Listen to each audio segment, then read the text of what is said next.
Bafethu ngithe nami namhlanje ke ngizovela bakithi anisangazi. So soqala senze ipaste ye-chicken, uzofaka lama spices engiwavezayo, ufaka isoya sauce, ufaka itabasco sauce, ebese ufaka ushukela, kahle kahle benginawo brown, so ngifaka omhlophe mina. But ungafaka ubrown mawunawo.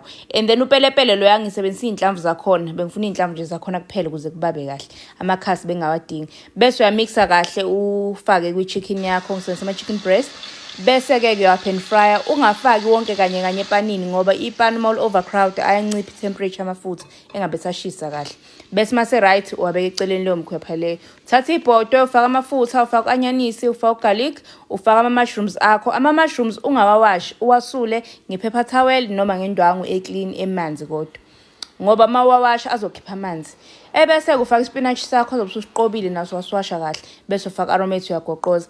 Bengino cream omncane-ke, so ungaqala ngenza isauce ngoflour nobisi. Ngifake uflour, ngafaka ubisi, ngagoqoza kwaba thick kahle. Kwaba imake-ke sengizofaka ucream wami ebenginawo.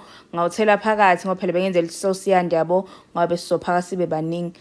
Ngase-ke ngithatha ipasta yami bese ngiphekile ngisebenzisa ilingwini, ngayifaka phakathi ngagoqoza. Nakho yana-ke sekuphakiwe. Guys, bekungeve kumnandi uboyizama le.